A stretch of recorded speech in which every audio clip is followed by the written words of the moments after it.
The FBI is searching at this hour for the person who threatened more than half a dozen commercial airline flights. Anonymous phone calls led to searches at several major airports, including JFK, Boston, and Newark. One flight had to be escorted by fighter jets. Jeff Pegues is in Washington with new information on this day-long disruption over the holiday. Jeff, good morning.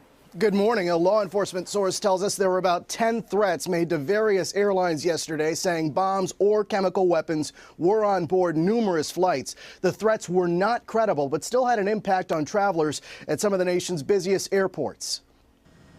F-15 fighter jets escorted Air France Flight 22 to New York's John F. Kennedy International Airport Monday. The plane with 170 passengers on board was searched and cleared. They just said stay calm, that the police are going to, sort everyone out. 4 hours after Flight 22 took off from Charles de Gaulle Airport in Paris, state police in Maryland received an anonymous phone call.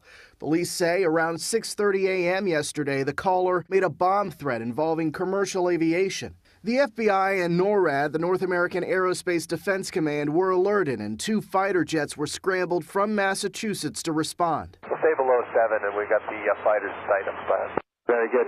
Reference that. You can climb to whatever outfit you're requesting. Yeah, we'll keep climbing. They're overhead. The threats resulted in searches of 6 international flights. A Saudi Arabian Airlines flight was also searched at JFK. So were 3 flights at Newark Liberty International Airport and 1 at Boston's Logan Airport. All searches came up empty.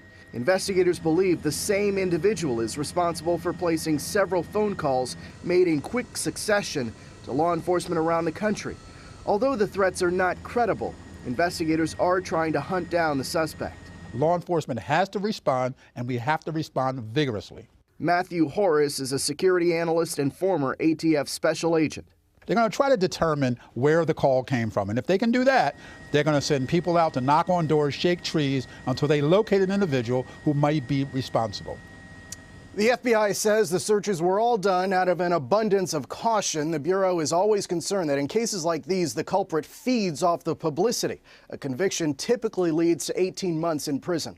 Charlie. Jeff, thanks.